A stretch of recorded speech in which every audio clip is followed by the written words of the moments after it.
This right here is the Dubai chocolate molds. So here it comes with 2 of these molds, which have the silicone feeling to it. As you can see, the shape is, this is going to be the shape when you take them out, and inside they have this glossy, nice feeling to it. Here on the sides, as you can see, it's a little thicker, so you can hold them from the sides here. So once you put everything in, you can put it in the freezer to make the mold, and then you can take it out and remove the Dubai chocolate from the 2 molds right here.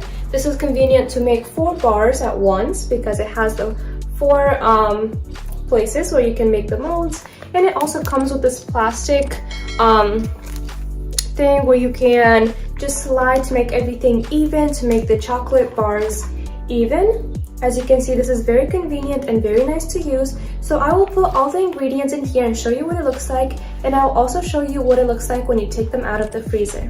So once you have the necessary ingredients in here, you can then pour the last layer.